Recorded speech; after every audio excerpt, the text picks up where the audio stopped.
الحمد للہ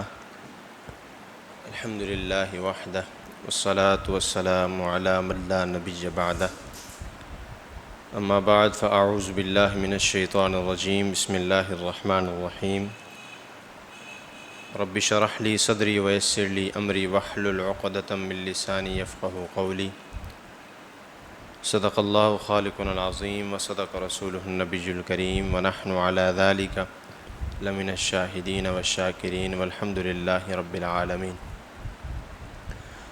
اللہ رب العزت کا کروڑ احسان کہ اس مالک لم یزل کی دی ہوئی عطا اور توفیق سے آج ایک بار پھر ہم سلسلہ درس قرآن میں جمع ہیں۔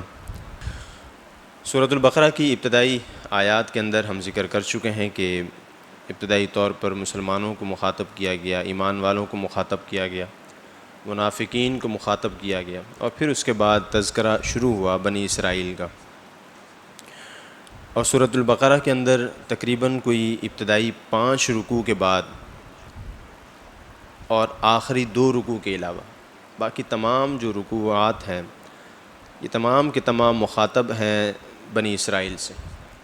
اس کے اندر بنی اسرائیل پر کیے جانے والے انعامات، بنی اسرائیل پر جو انعامات کی بارشیں ہوئیں، جو ان کے ساتھ اللہ رب العزت کا رویہ رہا، جو ان کا رویہ اللہ رب العزت کے احکامات کے ساتھ رہا، انبیاء کے ساتھ رہا، وہ سارا کا سارا تذکرہ باقی قرآن کے اندر بھی موجود ہے تفصیلاً، لیکن سورۃ البقرہ کی ان آیات کے اندر بھی موجود ہے۔ اس میں سے کچھ حصہ ہم نے ابتدائی طور پر پڑھا۔ آج انشاءاللہ العزیز سورۃ البقرہ کی آیت نمبر 59 سے آیت نمبر 58 سے ہم انشاءاللہ آغاز کریں گے۔ رب تعالیٰ قرآن کریم میں ارشاد فرماتا ہے، فرمایا وَإِذْ قُلْنَا ادْخُلُوا هَٰذِهِ الْقَرْيَةَ۔ ذکر کر چکا ہوں کہ یہاں تذکرہ جو ہے سارا بنی اسرائیل سے ہے، تو یہاں بھی وَإِذْ قُلْنَا ادْخُلُوا هَٰذِهِ الْقَرْيَةَ، اور یاد کرو وَإِذْ قُلْنَا، اور جب ہم نے کہا، جب ہم نے حکم دیا، ادخلوا هَٰذِهِ الْقَرْيَةَ، ادخلوا بمعنی داخل ہو جاؤ، هَٰذِهِ الْقَرْيَةَ اس بستی میں۔ قریہ کہتے ہیں بستی کو، عرف عام میں ہم لوگ اردو میں بھی قریہ کا لفظ استعمال کرتے ہیں، سنتے ہیں، هَٰذِهِ الْقَرْيَةَ یعنی بستی میں داخل ہو جاؤ۔ پھر فرمایا فَكُلُوا مِنْهَا، فَكُلُوا، کلو معنی ہوتا ہے کھاؤ۔ ذکر پہلے کر چکے ہیں کہ کلو اور قل اور کل میں فرق ہم اکثر جب ہم تلفظ صحیح نہیں کر پاتے اپنے، تو قل اور کل کے اندر فرق یہی ہے کہ جب ہم قل کہتے ہیں موٹے قاف سے تو اس کا مطلب ہوتا ہے کہہ دیجئے، کہو، اور جب ہم کہتے ہیں کل تو اس کا مطلب ہوتا ہے کھاؤ۔ تو یہ صرف اس کے موٹے اور پتلے کاف کی ادائیگی کی غلطی کی وجہ سے پورا مطلب تبدیل ہو جاتا ہے، اور جس سے انسان کے گناہ گار ہونے کا اندیشہ ہوتا ہے۔ تو لہٰذا ہمیں انتہائی ادب، احترام اور سمجھ بوجھ اور مخارج کے ساتھ قرآن کریم کی تلاوت کرنی چاہیے۔ فرمایا فَكُلُوا مِنْهَا، پھر کھاؤ اس میں سے، حیث جہاں سے تم چاہو، حیث شئتم، پھر کھاؤ اس میں سے جہاں سے تم چاہو، رغداً، وادخلوا الباب، اور داخل ہونا دروازے سے، وادخلوا الباب، اور داخل ہونا دروازے سے، سجدہ کرتے ہوئے اور کہتے رہنا، وادخلوا الباب، اور داخل ہونا دروازے سے، سجدہ، سجدہ کرتے ہوئے، وقولوا، اور کہتے ہوئے، حطۃ، حطۃ معنی ہوتا ہے استغفار کرنا، حطۃ سے مراد استغفار ہے، حطۃ نغفر لکم خطایاکم، اور کہتے جانا بخش دے ہمیں، ہم بخش دیں گے تمہاری خطاؤں کو۔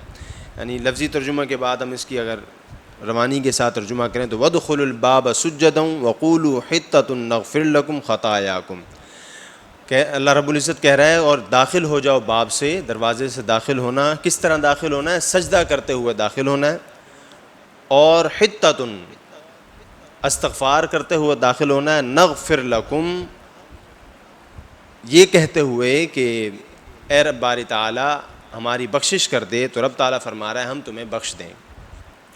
اب یہاں پر مراد کیا ہے؟ وَسَنَزِيدُ الْمُحْسِنِينَ، اور ہم زیادہ دیتے ہیں نیکوکاروں کو۔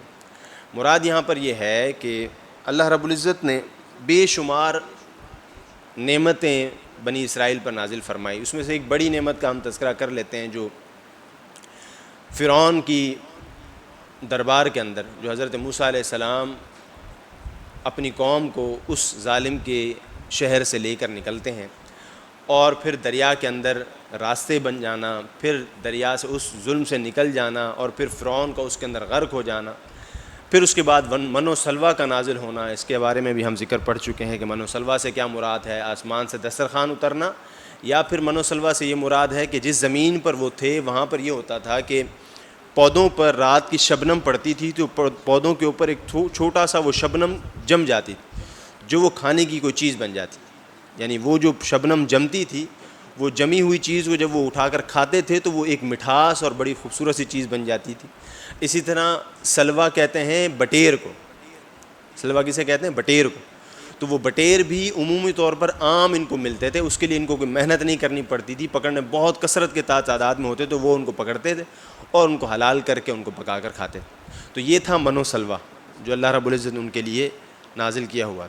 تو رب تعالیٰ فرما رہا ہے کہ اتنی انعامات کی بارش کی، ابھی بھی تمہیں کہا جا رہا ہے کہ اس بستی کے اندر داخل ہو جاؤ. فَقُولُوا مِنْ حَيْثُ شِئْتُمَا. اور بستی وہ کون سی ہے؟ بستی وہ ہے بیت المقدس.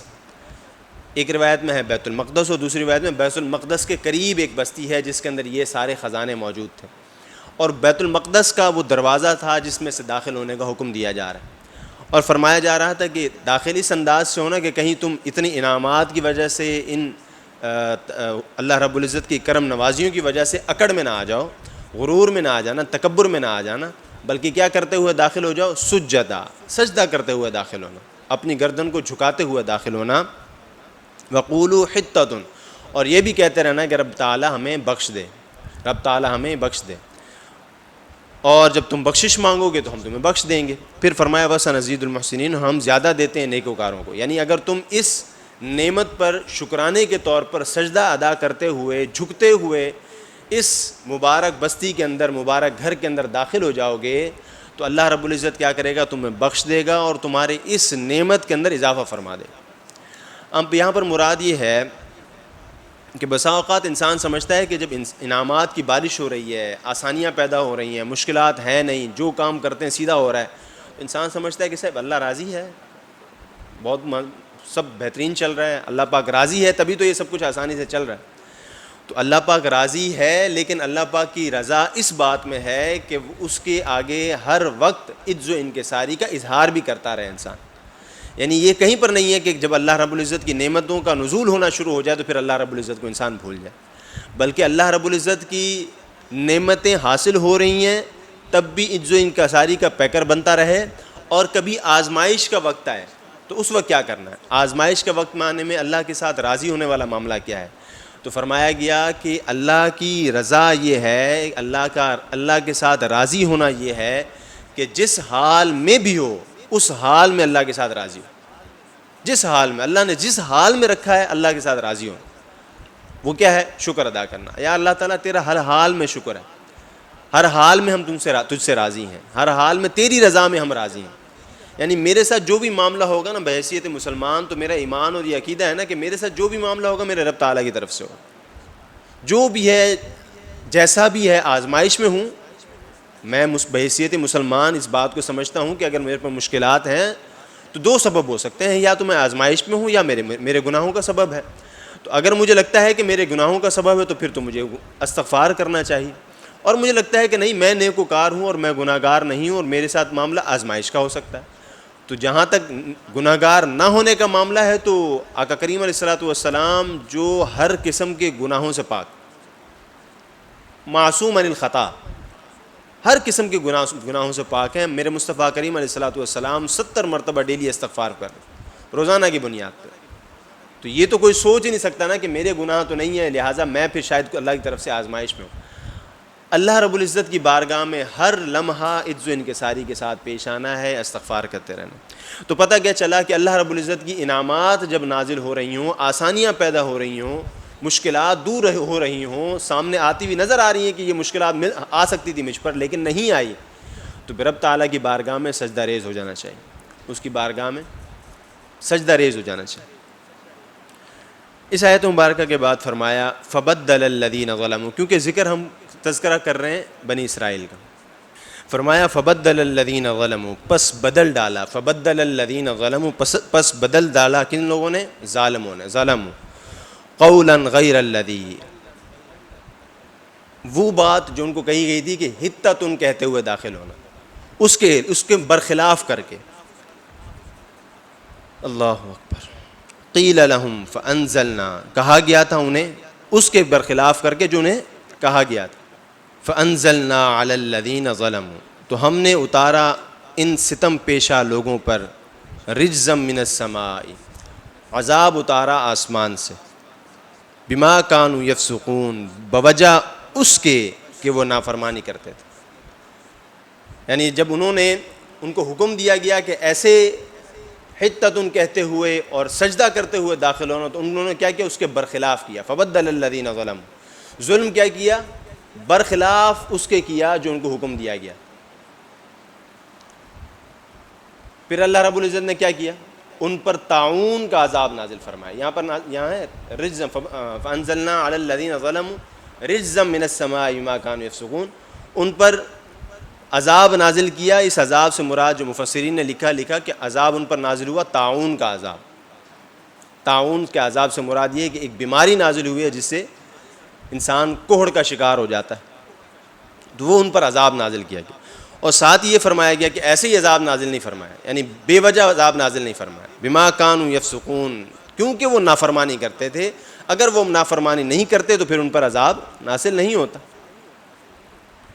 مفسرین فرماتے ہیں کہ اس بیماری کے اندر ایک روایت کے مطابق 70,000 لوگ مر گئے اور دوسری روایت کے مطابق 24,000 لوگ مر گئے، ایسی بیماری نازل ہوئی۔ اس کے اندر حدیث مبارکہ طاعون سے متعلق کچھ احادیث مبارکہ ہیں، وہ یہاں پر ذکر کرتے ہیں۔ کچھ عرصہ پہلے ہمارے ہاں بھی ایک بیماری کرونا وائرس کی صورت میں آئی تھی، تو انہی احادیث سے جو مفسرین ہیں، جو مفتیان کرام ہیں، انہوں نے اسی احادیث سے جو ہے وہ مسائل مستنبط کیے تھے کہ ان حالات کے اندر ہمیں کرنا کیا ہے۔ یعنی اس دور کے اندر ہمیں سختی سے روکا جا رہا تھا کہ گھروں سے نہ نکلو۔ پھر لوگ کچھ کہہ رہے تھے کہ جی وہ جو ہے وہ بیماری اڑ کر نہیں لگتی، لہٰذا جو ہے نا وہ آپ کو نہیں نکلیں گے تو کچھ نہیں ہے، دوسری بیماری اڑ کر نہیں لگتی۔ مختلف قسم کی چیم ہو گئی ہیں، اور ہمارے ہاں علم کی کمی ہے، تو ظاہر سی بات ہے ادھر کی سنی ادھر کی سنی، بس پھر ایک خود ہی ہم جو ہے وہ مفتی بن جاتے ہیں۔ تو نبی کریم علیہ الصلوۃ والسلام کی حدیث مبارکہ طاعون سے متعلق ہے کہ طاعون کی حالت میں انسان کو کرنا کیا ہے۔ حضرت اسامہ رضی اللہ تعالیٰ عنہ سے روایت ہے کہ حضور اکرم صلی اللہ تعالی وسلم فرمایا، بے شک یہ طاعون ایک عذاب ہے جسے تم سے پہلے لوگوں پر مسلط کیا گیا تھا، لہذا جب کسی جگہ طاعون ہو اور تم وہاں موجود ہو تو تم طاعون سے بھاگ کر وہاں سے نہ نکلو، اور جب کسی جگہ طاعون ہو تو تم وہاں نہ جاؤ۔ یہ روایت کے مطابق اس وقت مفتیان کرام فرما رہے تھے کہ بھائی جو جہاں ہے وہیں استقرار پکڑ لے، وہیں رک جائے۔ یعنی جو گھر کے اندر ہے، گھروں کے اندر ٹھہر کے رہو، تبھی ہمیں ایک صوبے سے ایک شہر سے دوسرے شہر نہیں جانے دیا جا رہا تھا۔ یہ سارے معاملات اسی حدیث مبارکہ کے تحت کیا جا رہا ہے کہ یہ بھی جو بیماری ہے یہ طاعون کی ایک قسم ہے، کیونکہ آپ کو پتہ ہے کہ ابھی جدید دور کے اندر نئی نئی بیماریاں ایجاد کی جاتی ہیں۔ بیماریاں ہوتی نہیں ہیں، ایجاد کی جاتی ہیں۔ میڈیسن کا دور ہے، بہت بڑا ایک مافیا ہے، سب ہے معاملہ، تو اس کے اندر بیماریاں ایجاد بھی کی جاتی ہیں۔ تو ممکن ہے کہ یہ بھی ان بیماریوں میں سے ایک ہے، لیکن یہ تو حقیقت تھی کہ بیماری یہ تھی اور یہ بیماری لگ بھی رہی تھی، لوگوں کو اثر انداز بھی ہو رہی تھی۔ تو ان حالات کے اندر ہمارے ہاں شریعت کے اندر کچھ احکامات ہیں، تو ہم اس کے مطابق عمل کر سکتے ہیں، تاکہ پھر کسی بعد میں کسی اور کو ہم اس کا ذمہ دار نہ ٹھہرائیں۔ ایک اور روایت میں فرمایا کہ نبی اکرم علیہ الصلوۃ والسلام نے ارشاد فرمایا، طاعون پچھلی امتوں کے عذاب کا بقیہ ہے، جب تمہارے شہر میں طاعون واقع ہو تو وہاں سے نہ بھاگو، اور دوسرے شہر میں واقع ہو تو وہاں نہ جاؤ۔ یعنی یہ بھی ضمناً وہی حدیث مبارکہ، یہ حدیث مبارکہ جو ہے یہ سن لیتے ہیں۔ ام المؤمنین ام عائشہ صدیقہ رضی اللہ تعالی عنہ فرماتی ہیں، میں نے رسول اللہ صلی اللہ تعالی وسلم سے طاعون کے بارے میں عرض کی تو انہوں نے مجھے بتایا کہ طاعون ایک عذاب ہے، اللہ تعالیٰ جس پر چاہتا ہے یہ عذاب بھیج دیتا ہے، اور اللہ تعالیٰ نے اسے اہل ایمان کے لیے رحمت بنایا ہے۔ کوئی مومن ایسا نہیں جو طاعون میں پھنس جائے، لیکن اپنے شہر ہی میں صبر سے ٹھہرا رہے اور یہ سمجھے کہ جو اللہ تعالیٰ نے لکھ دی ہے اس کے سوا کوئی تکلیف مجھے نہیں پہنچ سکتی، تو اسے شہید کے برابر ثواب ملے گا۔ یعنی ایک بہت خوبصورت یہ حدیث مبارکہ جس کے اندر دونوں حکم میں ارشاد فرما دیا گیا ہے کہ جب کوئی ایسی بیماری ہمارے درمیان موجود ہے، طاعون جیسی، جو انسان کو لگ جاتی ہے اور انسان کو مختلف بیماریوں کا شکار کر دیتی ہے، تو ان حالات میں کیا کرنا؟ ان حالات میں ایک کام تو یہ کرنا ہے کہ جہاں ہو وہیں ٹھہرے رہو، لیکن ساتھ میں دل کے اندر یہ ایمان اور یہ کیفیت بھی ہونی چاہیے کہ یہ اللہ جسے چاہتا ہے اس پر یہ عذاب نازل فرماتا ہے، اور مسلمان کو اللہ رب العزت سے اس سے محفوظ رکھتا ہے، اور اللہ پر اس بات کا کامل یقین بھی ہو کہ اللہ نے اگر نہ چاہا تو مجھے یہ کوئی تکلیف نہیں پہنچا سکتی۔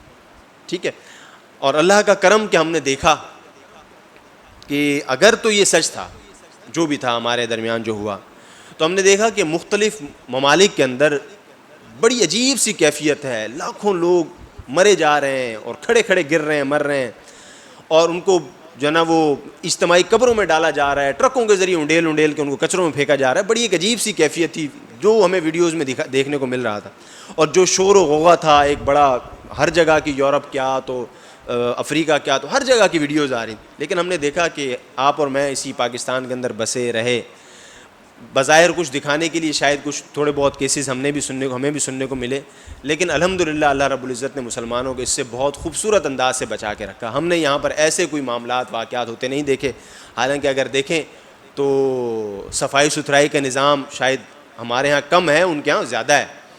وہ ہر چیز کے اندر کوالٹی مینٹین کرنا، صفائی ستھرائی رکھنا، سب کچھ ان کے ہاں زیادہ ہے۔ ہمارے ہاں پھر بھی ہم کمزور ہیں کھانے پینے کے معاملات میں، کوالٹی مینٹین کرنے کے معاملات میں، لیکن پھر بھی اللہ رب العزت نے، حدیث مبارکہ ہے، ہم اس پر یقین رکھتے ہیں، ایمان رکھتے ہیں۔ ہم عائشہ صدیقہ رضی اللہ تعالیٰ عنہ کی روایت سے ہے، تو اس کے مطابق اللہ رب العزت نے ہمیں محفوظ رکھا۔ اللہ رب العزت آگے بھی ہمیں ایسی وباؤں سے محفوظ فرمائے۔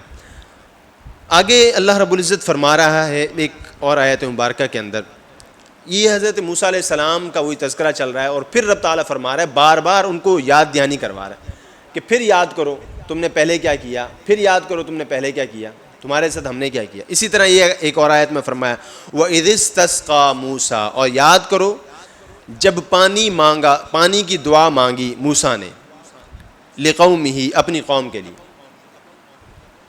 پانی کی دعا مانگی موسیٰ نے لِقَوْمِهِ، اپنی قوم کے لیے۔ اِذِ اسْتَسْقَىٰ سمجھتے ہیں؟ استسقا، نماز استسقا کا نام بھی سنا، وہ بھی پانی کے لیے دعا کی۔ وَإِذِ اسْتَسْقَىٰ، اور جب یاد کرو جب پانی کی دعا مانگی موسیٰ نے لِقَوْمِهِ، اپنی قوم کے لیے، تو کیا فرمایا؟ فَقُلْنَا، ہم نے کیا کہا؟ ہم نے کہا اضرب، فَقُلْنَا اضرب، فَقُلْنَا اضرب، اگر ہم اس کو الگ الگ پڑھیں گے تو اضرب پڑھیں گے اس کو۔ فَقُلْنَا اضرب بِعَصَاكَ الْحَجَرَ، فَقُلْنَا، ہم نے کہا، اضرب، مارو، بِعَصَاكَ، اپنا عصا، موسیٰ علیہ السلام سے فرمایا جا رہا ہے کہ اپنا عصا مارو، کس پر؟ حجر، پتھر پر۔ فَانْفَجَرَتْ، تو فوراً بہہ نکلا، پھوٹ نکلا۔ فَانْفَجَرَتْ، فجر جو کہتے ہیں نا وہ روشنی کے پھوٹنے کو کہتے ہیں۔ فَانْفَجَرَتْ، تو فوراً بہہ نکلا، پھوٹ نکلا، مِنْ حُسْنَتَا عَشَرَةَ عَيْنًا، اس چٹان سے 12 چشمے پھوٹ نکلے، اس چٹان سے 12 چشمے۔ قد علم کل اناس مشربہم، پہچان لیا ہر گروہ نے اپنا اپنا گھاٹ۔ تو اللہ رب العزت نے ایک تو یہ موسیٰ علیہ السلام کا معجزہ دکھایا، اور اپنے دیکھیں یہ موسیٰ علیہ السلام کی قوم ہے، بنی اسرائیل ہے، اور اس وقت اللہ کی عبادت کرنے والی یہی قوم تھی۔ یعنی ہم یہ بات سنیں، ہم سے پہلے ہیں، اللہ ان کی تعریف بھی بیان کر رہا ہے، ان پر کرم نوازیاں بھی فرما رہا ہے، ان پر انعامات، کیونکہ یہ تھے اس وقت یہی موجود تھے، یہی اللہ کے بندے تھے، یہی اللہ کی توحید والے تھے، یہی اللہ انہی سے مخاطب تھا۔ یہ نافرمان بھی تھے، پھر بھی اللہ ان پر کرتا تھا، پھر یہ ٹھیک ہو جاتے تھے، پھر نافرمانی کرتا تھا، پھر اللہ پاک عذاب نازل فرماتا تھا، پھر یہ ٹھیک ہوتا تھا۔ عذاب نازل فرمایا نا، طاعون کا بھی عذاب نازل فرمایا، پھر انہوں نے دعا فرمائی موسیٰ علیہ السلام نے، پھر اللہ رب العزت نے پھر کرم نازل فرمائی کہ پتھر پر عصا مارو تو کیا ہوگا؟ چشمے پھوٹ پڑیں گے۔ تو 12 چشمے پھوٹ پڑے، کیونکہ 12 قبائل موجود تھے۔ اس سے پہلے جو عصا مارا تھا دریا پر تو 12 راستے کھل گئے تھے، کیونکہ 12 قبائل موجود تھے۔ تو تو یہاں پر بھی 12 چشمے پھوٹ پڑے کیونکہ 12 قبائل موجود. یہاں پر ایک اور بات بھی سمجھ میں آتی ہے کہ رب تعالیٰ کا منشا، رب تعالیٰ کا مقصود بھی یہ ہے کہ لوگ جو ہے وہ اپنے قبائل کے اندر متحد ہو کے رہیں. اجتماعی طور پر وہ جب اجتماعی مسئلہ ہو تو اجتماعی صورت میں آ جائیں، اور جب انفرادی معاملہ ہو تو وہ اپنے اپنے قبائل کے اندر رہ کے چیزوں کو استعمال کریں. یعنی جیسے ہم مثال کے طور پر اس شہر کراچی ہے، میں مثال شہر کراچی کی اس لیے دے رہا ہوں کہ ہم فوراً سمجھ سکتے ہیں کہ شہر کراچی کے اندر بھی اس بات کا خاص خیال رکھا جائے کہ بھائی جب کوئی نعمت اللہ کی طرف سے ہو تو وہ تمام جتنے بھی رہنے والے لوگ ہیں تمام کو اعتدال کے ساتھ، منصفانہ طریقوں کے ساتھ تقسیم کی جائے. ایسا نہیں ہو کہ بس وہ پانی چھوڑ دیا، اب جس کا پہل پڑے وہ جا کے ٹوٹ پڑے اس کے اوپر. بات سمجھ میں آ رہی؟ تو یعنی اللہ رب العزت کی جو بھی نعمت کسی قوم کی طرف آنے لگے تو حکمرانوں کا یہ فرض بنتا ہے کہ وہ تقسیم کر کے دے. اب ظاہر سی بات ہے موسیٰ علیہ السلام کا آسا تو نہیں ہے کہ وہ پڑے گا تو 12 ہی چشمے پھوٹیں گے، ابھی تو وہ ایسا معاملہ نہیں، ابھی تو ایک ہی نہر آنی ہے. تو ابھی کیا کرنا ہوگا؟ ابھی یہ کرنا ہوگا کہ اس سنت یہ دکھایا گیا رب تعالیٰ نے کہ ہر قبیلے کو الگ الگ تقسیم ہونی چاہیے اور اس کو اللہ کی نعمت کو اپنی تقسیم کے مطابق استعمال کرنا چاہیے. تو ابھی بھی حکمرانوں پر یہ لازم آتا ہے کہ جس خطۂ ارض کے اندر جو اللہ نے نعمت دی ہے وہ نعمت تمام لوگوں کو یکساں تقسیم کی جائے.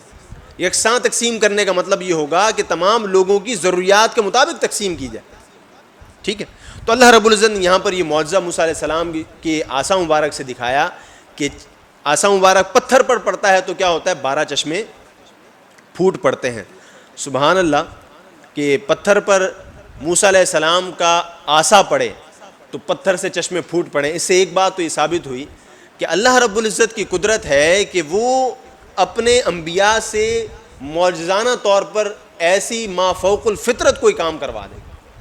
تو وہ نبی ہیں، کیونکہ نبی سے یہ عمل ہوا تو کیا کہلائے گا؟ وہ معجزہ کہلائے گا. تو یہ ممکن ہے، قرآن کریم کے اندر یہ باقاعدہ لکھا ہوا ہے کہ فَقُلْ نَضْرِبْ بِعَصَاكَ الْحَجَرَ. جو عصا مارا وہ کس نے مارا؟ موسیٰ علیہ السلام نے مارا. تو ایک بات سمجھ لینی چاہیے کہ موسیٰ علیہ السلام کا عصا تھا، ہاتھ میں عصا کس کا تھا؟ موسیٰ علیہ السلام کا. اللہ نے حکم دینا تھا پتھر کو کہ پتھر ٹوٹ جا، 12 چشمے نکال دے، تو کیا پتھر نہیں نکال سکتا؟ تو اللہ رب العزت اپنے مقرب بندوں کی عزت و احترام اور ان کا مرتبہ بھی انسانیت کے سامنے رکھنا چاہتا کہ یہ طاقت اللہ نے دی. اللہ تعالیٰ نے حکم کون دے رہا؟ قلنا کون کہہ رہا ہے؟ اللہ تعالیٰ. دی اللہ تعالیٰ نے، لیکن کر کون رہا ہے؟ اللہ کا مقرب بندہ، اللہ کا محبوب بندہ، اللہ کا نبی، اللہ کا رسول موسیٰ علیہ السلام. تو پتہ چلا کہ ممکن ہے کہ کوئی انسان کوئی ایسی ما فوق الفطرت کام کر دے، کوئی ایسا کوئی عمل کر دے جو انسان کی سوچ اور عقل میں نہ آتا ہو. اسی کو معجزہ کہتے ہیں. لیکن یہ بات ذہن میں رہنی چاہیے کہ اللہ کی عطا سے، اللہ کے حکم سے ہوتا ہے. تو موسیٰ علیہ السلام کے پتھر پر عصا مارنے سے اگر پتھر سے جو ہے وہ پانی کے جھرنے اور جو ہے وہ نہریں بہہ سکتی ہیں، نکل سکتی ہیں، تو میرے مصطفیٰ کریم علیہ الصلوۃ والسلام کی انگلیوں سے بھی چشمے نکل سکتے ہیں. وہ محبوب رب العالمین ہیں، وہ اللہ رب العزت کے سب سے زیادہ محبوب بندے ہیں، سب سے زیادہ محبوب نبی ہیں. ان کے ہاں بھی بہت سارے واقعات ہیں جہاں پر ہمیں جو ہے نا وہ یہ ملتا ہے.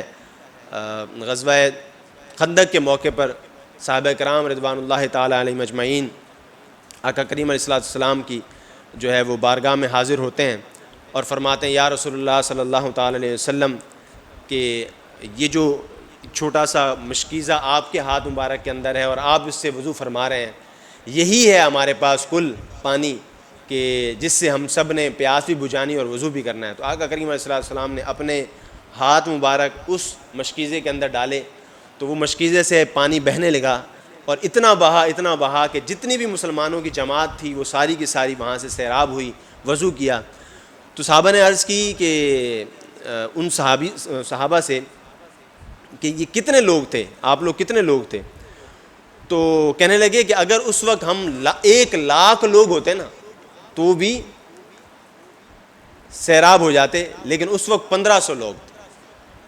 ان سے پوچھا گیا کہ کتنے لوگ تھے اندازاً آپ لوگ؟ تو وہ فرماتے ہیں کہ اگر 1,00,000 لوگ ہوتے نا تب بھی سیراب ہو جاتے سارے کے سارے، لیکن وہ فرماتے کہ ہم لوگ اس وقت 1500 لوگ تھے جنہوں نے آقا کریم علیہ الصلوۃ والسلام کے اس ہاتھ مبارک کو مشکیزے کے اندر ڈالنے سے جو چشمہ پھوٹا، جو پانی کی نہر بہی، اس سے تمام کے تمام سیراب ہوئے، تمام نے نوش کیا اور تمام نے اس سے وضو بھی کیا۔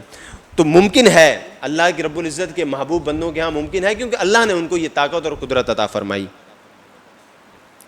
پھر فرمایا کلو وشربو، کھاؤ اور پیو، کلو کھاؤ، وشربو اور پیو، من رزق اللہ، اللہ کے دیے ہوئے رزق سے، ولا تعثوا فی الارض مفسدین، اور نہ پھرو زمین میں فساد برپا کرتے ہو، اور نہ پھرو زمین میں فساد برپا کرتے ہوئے۔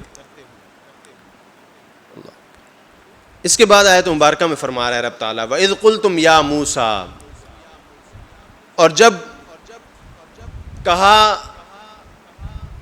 تم نے کہا اے موسیٰ، وَإِذْ قُلْتُمْ، اور جب تم نے کہا، اذ قلتم، جب تم نے کہا، یا موسیٰ، اے موسیٰ، لن نصبر، ہمیں صبر نہیں۔ کس بات پر صبر نہیں بھائی؟ علی طعام، یہ جو اللہ کی طرف سے نعمتیں ہیں نا، علی طعام، یہ جو من و سلوہ دیا ہوا ہے، یہ جو بغیر محنت کی جو ہمیں غذائیں مل رہی ہیں، اس پر ہمیں صبر نہیں۔ علی طعام واحد، یہ اس ایک طعام پر ہمیں صبر نہیں، حالانکہ یہ بغیر محنت کے اللہ رب العزت کی طرف سے عطا ہو رہا ہے، لیکن ہمیں صبر نہیں۔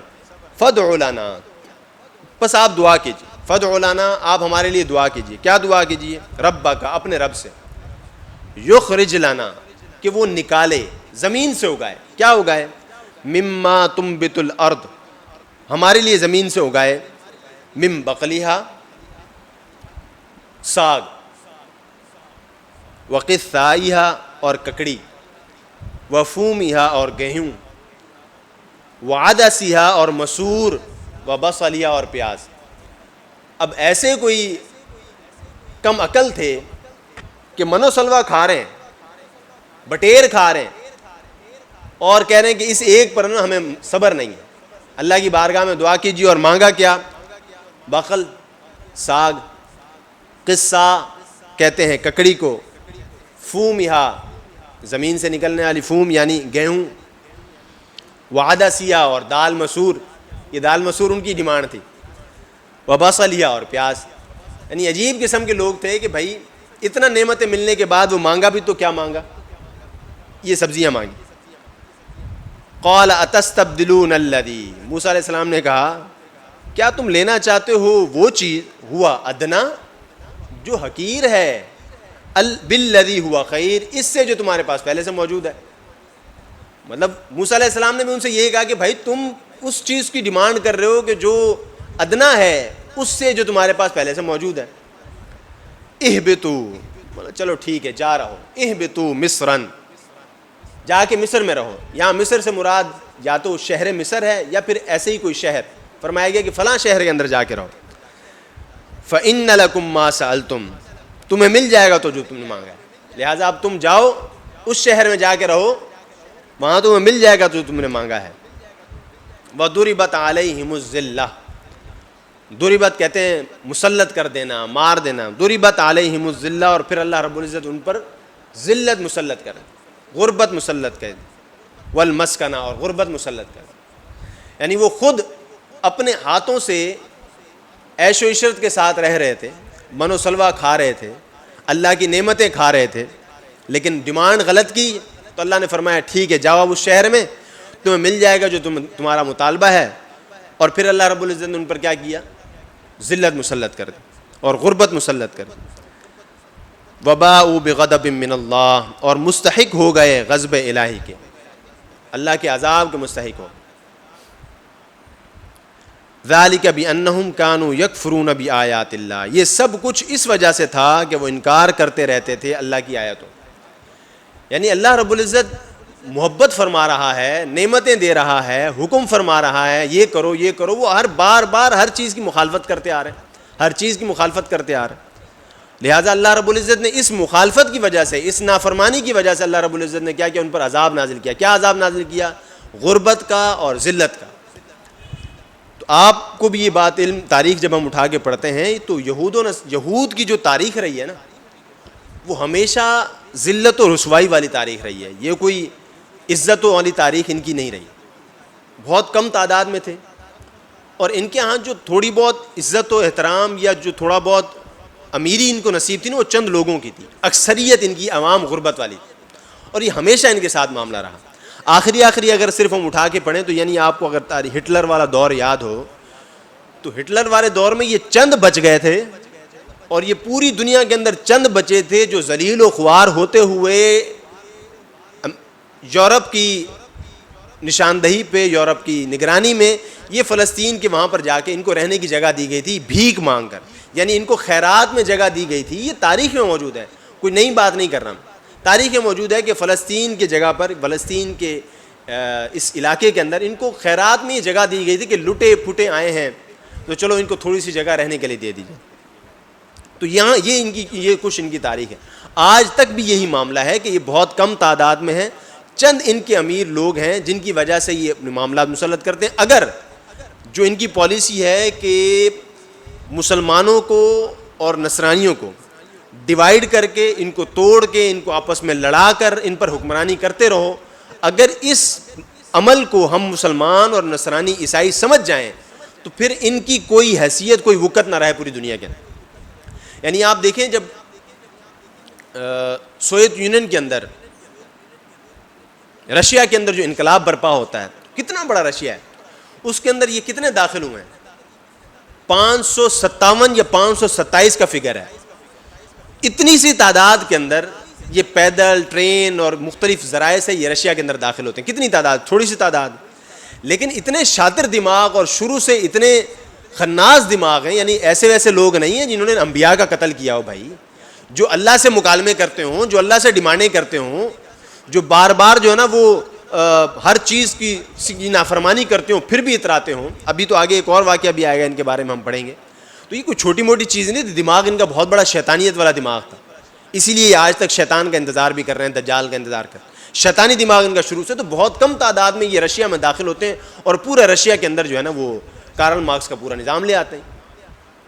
ابھی بھی کیا ہے، ابھی بھی یہ چند ہیں تعداد میں، آپ ذرا ہسٹری اٹھا کر پڑھ لیں تو ابھی بھی تعداد میں چند ہیں، لیکن پوری دنیا کے اوپر حاوی ہیں، قابض ہیں اپنی شیطانی دماغ کی وجہ سے۔ تو کچھ کار فرما ان کا شیطانی دماغ ہے، کچھ ہماری اپنی نااہلیاں ہیں، ہمارا اپنا بکنا ہے، ہمارے اپنی کمزوریاں ہیں، ہماری اپنی دین اسلام سے روگردانی ہے۔ تو بہرحال تو اللہ رب العزت نے کیا کیا؟ ان پر غربت اور ذلت مسلط کر دی، اور یہ سب اس وجہ سے تھا کہ یہ اللہ کی آیتوں کا انکار کرتے تھے۔ اور دوسرا کام کیا کرتے تھے؟ وَيَقْتُلُونَ النَّبِيِّينَ بِغَيْرِ حق، اور اللہ کے انبیاء کو ناحق قتل کرتے۔ یعنی حضرت یحییٰ، جن کو حضرت یوحنا بائبل میں کہا جاتا ہے، حضرت یحییٰ علیہ السلام، وہ اپنے وقت کے بادشاہ کو کہا انہوں نے کہ بھائی آپ نے اپنی بھابھی کو اپنے پاس کیوں رکھا ہوا؟ تو اس بات پر وہ آگ بگولا ہو گیا، تو پہلے تو قید کروا دیا ان کو، اور پھر اس عورت کو خوش کرنے کے لیے ان کا سر قلم کر کے تھال میں اس کو پیش کر دیا۔ یہ اس قدر شدید لوگ، ایسے اور بھی انبیاء کے انہوں نے قتل کیا۔ حضرت زکریہ علیہ السلام کو قتل کیا۔ اتنا سخت واقعہ حضرت زکریہ علیہ السلام کا کہ حضرت زکریہ علیہ السلام اللہ کے حکم سے اور اپنے معجزے سے ان لوگوں سے بچنے کے لیے ایک درخت میں چھپ گئے، ایک درخت میں چھپ گئے، اس کو حکم دیا کہ وہ کھل گیا اور ان کو پناہ دی، درخت سے پناہ مانگی، اس نے پناہ دے دی۔ تو ان ظالموں نے آرا اٹھا کر درخت کو 2 حصوں میں چیر دیا، تو حضرت زکریہ علیہ السلام کے 2 ٹکڑے ہو۔ یہ اس قدر ظالم لوگ، چھوٹی موٹی مخلوق نہیں ہے۔ پھر فرمایا ذالک بما عصوا وکانوا یعتدون، یہ سب کچھ اس وجہ سے تھا کہ وہ نافرمان تھے اور حد سے بڑھ جایا کرتے تھے۔ جو اللہ نے ان پر غضب نازل کیا، جو غربت مسلط کی، جو ذلت مسلط کی، اس کی وجہ کیا تھی؟ کہ وہ چھوٹی موٹی مخلوق نہیں تھی، بہت بڑی شیطان مخلوق تھی اور بہت بڑے نافرمان لوگ تھے۔ اگلی آیت مبارکہ کے اندر اللہ رب العزت فرما رہا ہے، فرمایا ان الذین آمنوا، اسلام کے پیروکار ہوں، والذین ہادوا، یا یہودی ہوں، والنصارى، یا عیسائی ہوں، والصائبین والصابئین، یا سائبین ہوں، من آمن باللہ والیوم الآخر وعمل صالحا، من آمن باللہ، جو ایمان لائے، یعنی ایمان والے ہوں جو مسلمان ہیں، یہود ہوں، ہادو یہود ہوں، والنصارہ یا عیسائی ہوں، اور یہاں پر ایک اور بھی ذکر ہے والصابئین، ان کو ستاروں کی پرستش کرنے والا بھی کہتے ہیں، اور یہ شام اور عراق کے سرحدی علاقوں میں رہتے تھے، اور کچھ روایتیں یہ بھی ہیں کہ یہ اہل کتاب میں سے بھی ہیں۔ حضرت ابن عباس رضی اللہ تعالیٰ عنہ سے روایت ہے کہ یہ اہل کتاب میں سے بھی ہیں، بعد میں یہ ستاروں کی پرستش کرنے والے بن گئے۔ تو فرمایا یہ چار ہوں، من آمن باللہ، جو اللہ پر ایمان لائے، والیوم الآخری، اور آخرت پر ایمان لائے، وعمل صالحا، اور نیک عمل کرے، فلہم اجرہم عند ربہم، تو ان کے لیے ان کا اجر ہے ان کے رب کے ہاں۔ یعنی کلیئر بتا دیا کہ تمہاری قوم ہونے کی وجہ سے تمہیں کوئی عزت نہیں ہے۔ یہود کے ہاں یہ کانسیپٹ پایا جاتا تھا اس وقت بھی اور ابھی بھی کہ ہم جو کچھ کرتے پھریں گے، جو کچھ کریں گے، ہم اللہ کے خاص بندے ہیں، ہم اللہ کے خاص بندے ہیں، کیونکہ ان کو لگتا تھا کہ اللہ اتنی انعامات دیتا ہے ہمیں، یعنی ہمارے لیے من و سلوہ ہے، ہمارے لیے دریا کے اندر راستے بن رہے ہیں، خود اپنی آنکھوں سے سارے نظارے کیے ہوئے ہیں نا، ہم نے تو کچھ نہیں کیا نا، ہم نے تو کچھ نہیں کیا، یہ میرے منہ سے کیسا لفظ نکل گیا، ہمیں محسوس نہیں ہوتا کہ ہمارے سامنے بظاہر یوں دریا پھٹتے ہوئے نظر نہیں آتے، لیکن ہم ذرا غور و فکر کریں نا تو یوں دریا کچھ نہیں تھے، وہ من و سلوہ کچھ نہیں تھا جو انعامات ہم پر نازل ہو رہے ہیں۔ آگے ہم پڑھیں گے کہ ان کے ساتھ پھر کیا معاملہ ہو، کتنے انعامات ہم پر نازل ہوئے ہیں اور کتنی آسانیاں اللہ رب العزت نے ہمارے لیے رکھی ہیں۔ تو وہ کیا کہتے تھے کہ اتنی آسانیاں ہمارے لیے ہیں تو ہم اللہ کے خاص بندے ہیں۔ ایک آیت مبارکہ بھی ہے جو میرے بھی ذہن میں نہیں آ رہی، جس میں یہ ہے کہ ہم اللہ کے خاص بندے ہیں۔ وہاں پر یہود کہتے ہیں کہ ہم اللہ کے خاص بندے ہیں، تو یہاں پر بھی فرمایا جا رہا ہے کہ نہیں، تمہارا ایمان مسلمان ہونا، تمہارا یہودی ہونا، تمہارا نصرانی ہونا، تمہارا صابی ہونا، اس بات کی دلیل نہیں کہ تم جنتی ہو اور تم اللہ کے خاص بندے ہو یا اللہ کے مقرب ہو۔ مقرب ہونے کے لیے کیا چیز ضروری ہے؟ اللہ پر ایمان لانا، من آمن باللہ والیوم الآخری، اور آخرت پر ایمان، ان دونوں باتوں کے ساتھ وعمل صالحا، تیسرا عمل کیا ہے؟ نیک اعمال بھی ہوں، ان کے لیے اللہ رب العزت کے ہاں اجر عظیم ہے۔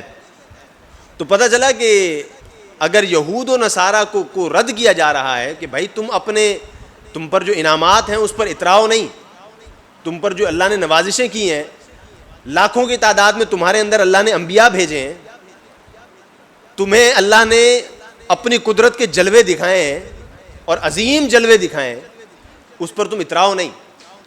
تو ان کو تو منع کیا جا رہا ہے، لیکن قرآن میں تو ان الذین آمنوا بھی ہے، تو مسلمانوں کو بھی کہا جا رہا ہے کہ تم بھی اللہ کی طرف سے ان انعامات کا ذکر سن کر، انعامات کو دیکھ کر کہیں اترانے نہ لگ جانا کہ ہم مسلمان ہیں تو ہم جنتی ہی ہیں۔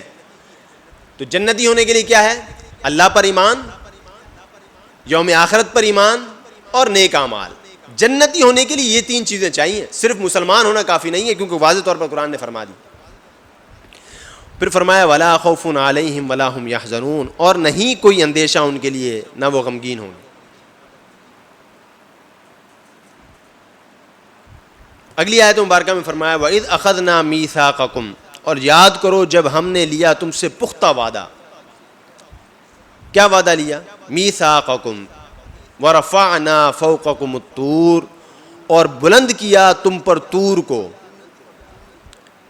یہ واقعہ کچھ اس طرح ہے کہ اللہ رب العزت نے حضرت جبریل امین علیہ الصلاۃ والسلام کو حکم دیا کہ بھائی یہ بات مانتے نہیں، یہ ہر بات پہ نافرمانی کرتے ہیں، لہذا کوہ طور کو اٹھا کر ان کے اوپر معلق کر،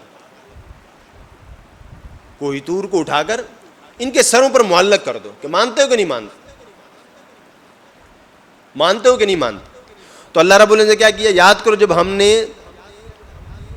وعدہ لیا تم سے، پختہ وعدہ کیا اور بلند کیا، کوہ طور تمہارے سروں پر اٹھایا اور تم سے وعدہ لیا کہ اب بتاؤ، پکڑ لو جو ہم نے تم کو دیا مضبوطی سے، ما آتیناکم بقوۃ واذکروا ما فیہ لعلکم تتقون، اور یاد رکھنا وہ احکام جو اس میں درج ہیں شاید کہ تم پرہیزگار بن جاؤ. یعنی کوہ طور کو ان کے سروں کے اوپر معلق کر کے رب تعالیٰ نے کیا کیا کہ اب یہ پکڑ لو جو تمہیں کتاب دی گئی ہے موسیٰ علیہ السلام کے ذریعے, اس کو تھام لو اور اس کے اندر جو جو احکامات ہیں یہ وعدہ کرو کہ اس کے اوپر عمل کرو گے تاکہ تم پرہیزگار بن جاؤ.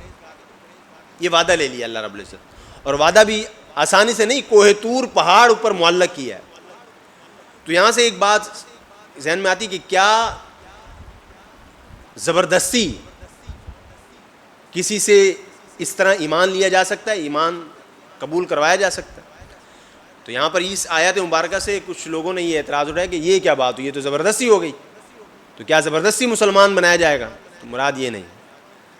فرمایا جا رہا ہے کہ یہ واقعہ یوں ہے کہ اللہ رب العزت نے پر وہ ایمان لا چکے تھے, ایمان لانے کے بعد اللہ رب العزت نے ان کو کتاب دی, فرمایا کہ اب وعدہ کرو کہ تم اس پر عمل کرو گے.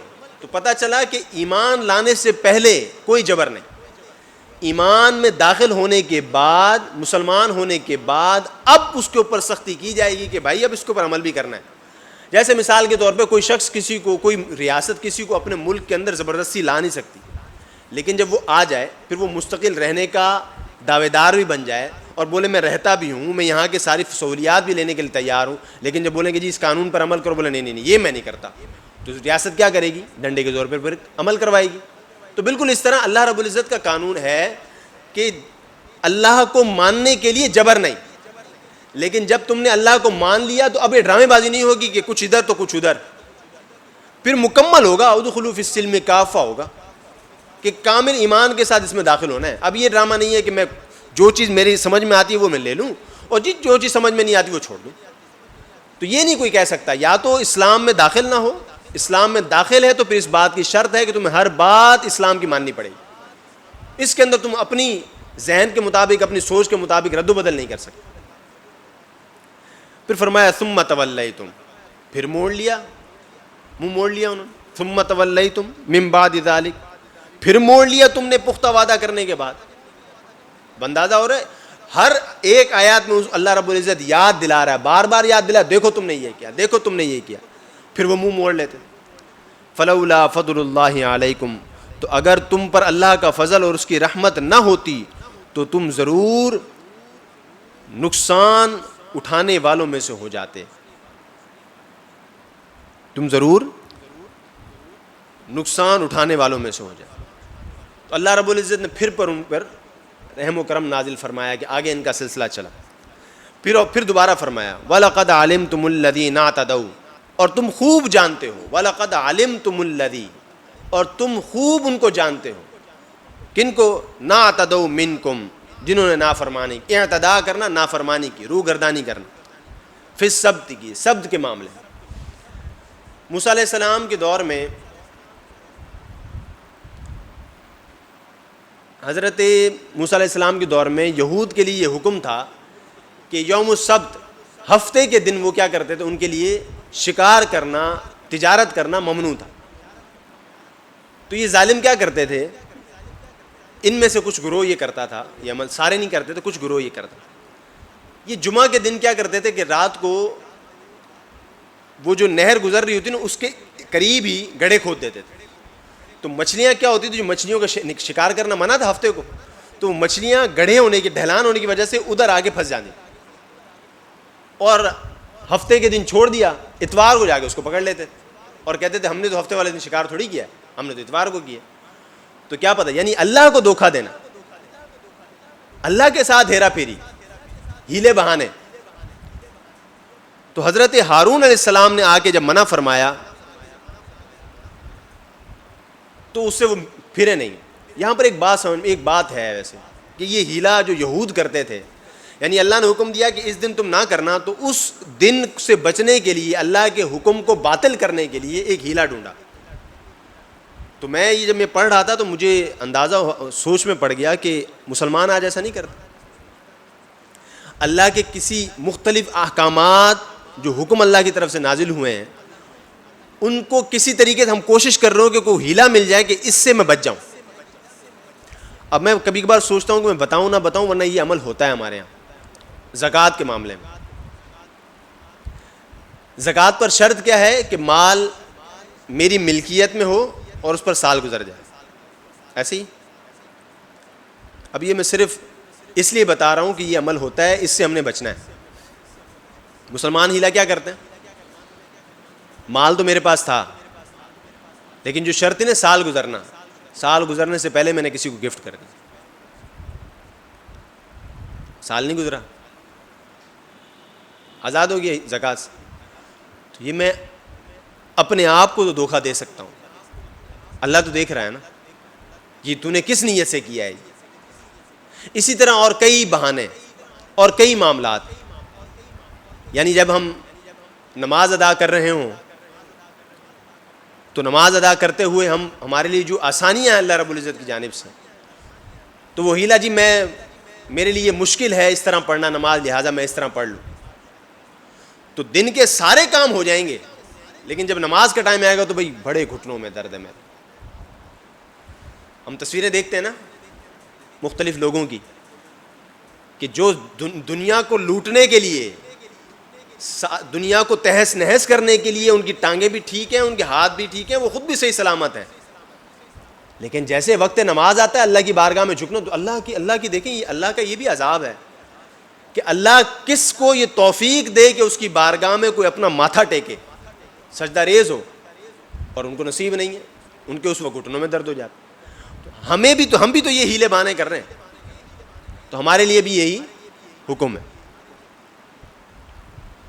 فَقُلْنَا لَهُمْ كُونُوا قِرَدَةً خَاسِئِينَ, تو پھر ہم نے حکم دیا انہیں کہ بن جاؤ بندر پھٹکارے ہوئے. اللہ رب العزت نے ان کو حکم دیا کہ بندر بن جاؤ. مختلف مفسرین فرماتے ہیں کہ کچھ روایات یہ ہیں کہ وہ باقاعدہ بندر بن گئے, ان کی شکلیں بندروں جیسی ہو گئیں, اور کچھ فرماتے ہیں کہ شکلیں تو انسانوں والی تھیں لیکن ذہنی کیفیات, ان کے دماغ کی سوچنے سمجھنے کی صلاحیت ختم ہو گئی, باولے ہو گئے. اور پھر 3 دن کے اندر اندر یہ سارے کے سارے ہلاک بھی ہو گئے. یہاں سے کیا پتہ چلا کہ اللہ رب العزت کی بارگاہ میں یہ ممکن ہے کہ کسی کی شکل صورت حیت بدل جائے. ارتقاء ممکن ہے نا, جو ارتقاء کا ایک ڈارون کا جو ہے وہ فلسفہ ہے, تھیوری ہے اس کی, اگر وہ ممکن ہے تو یہ بھی ممکن ہے, کیسا بھی ممکن ہے, ہو گیا ہو بھائی اللہ کے حکم سے. یہ کچھ ایسا ہی ہے جیسے مثال کے طور پر انسان کو سمجھ نہیں آتا, جیسے انسان یہ دعویٰ کرتا ہے نا کہ ہزاروں سال پہلے آدم سے انسان پیدا نہیں ہوا, آدم سے انسان پیدا نہیں ہوا, آدم اور حوا سے پیدا نہیں ہوا. کیوں؟ کیونکہ دیکھا نہیں کسی نے. لیکن انسان ہزاروں سال پہلے باندر تھا, یہ تو دیکھا ہے سب نے, ہے نا, یہ تو ہم نے دیکھا ہوا ہے, ہمارے پاس ویڈیوز موجود ہیں. ہزاروں سال کروڑوں سال پہلے. اب دیکھیں نا, 2 قسم کی سوچ ہے, تھیوری ہے. جو کہ دعوے دار ہے کہ انسان کروڑوں سال پہلے باندر تھا, تو وہ اس بات پر دلیل دے رہا ہے کہ واقعی باندر تھا کیونکہ اس نے دیکھا ہوا ہے. اور ہم کہہ رہے ہیں کہ آدم علیہ السلام کی اولاد تھا, نہیں, آدم تھا, بڑا خوبصورت پیدا ہوا تھا, لقد خلقنا الانسان فی احسن تقویم کی صورت میں پیدا ہوا, تو وہ اس کو نہیں مان رہا. کیا یہ اس کی یہ نشانی ہے کہ اس نے دیکھ رکھا ہے باندر بنتا ہوا اور ہم اس کے آدم کی اولاد کو پیدا ہوتے ہیں نہیں دیکھا؟ تو یہ اسی طرح ہے کہ جس کو نہیں ماننا وہ نہیں مانے گا, اور اپنی بے بنیاد گھڑی ہوئی تخیلات کو وہ ماننے کے لیے دلائل دیتا پھرے گا. تو بہرحال تو اللہ رب العزت نے ان کو فرمایا کہ یہ تمہیں بندر بن جاؤ پھٹکارے ہوئے. تو مختلف روایات ہیں کہ وہ بندر بن بھی گئے, اور کچھ یہ ہے کہ ان کی سوچنے سمجھنے کی صلاحیت ختم ہو گئی, اور پھر وہ کچھ دنوں کے اندر ہی انتقال کر گئے, مر گئے. انتقال کرنے کا معنی بھی کوئی وہی ہے کہ منتقل ہونا, لفظ اچھا ہے لیکن منتقل ہونا ہی. فجعلنا نکالا لما بین یدیہا, پس ہم نے بنا دیا اس سزا کو عبرت ان کے لیے جو اس زمانے میں موجود تھے, وما خلفہا, اور جو بعد میں آنے والے تھے. یعنی اس سزا کو ہم نے عبرت بنا دیا ان لوگوں کے لیے جو اس زمانے میں موجود تھے اور بعد میں آنے والے بھی, ان کے لیے بھی عبرت ہے. تو پتہ چلا اللہ رب العزت قرآن کے اندر کوئی قصے کہانیاں نہیں بیان کرتا, بلکہ جو بھی واقعات بیان ہوئے سارے کس کے لیے ہیں؟ فجعلنا نکالا لما بین یدیہا، اس سزا کو اللہ رب العزت نے عبرت بنایا ہے، عبرت کے لیے بیان فرمایا ہے، پچھلوں کے لیے بھی اور آنے والوں کے لیے بھی، وموعظۃ للمتقین، اور نصیحت بنا دیا پرہیزگاروں کے لیے۔ اس کے بعد جو اگلی آیت مبارکہ انشاءاللہ وہ اگلے درس میں ہم پڑھیں گے، اور وہ پورا تذکرہ ہے جو آپ نے شاید سنا ہو، جس کے اندر اس سورۃ مبارکہ کا نام رکھا گیا بقرہ۔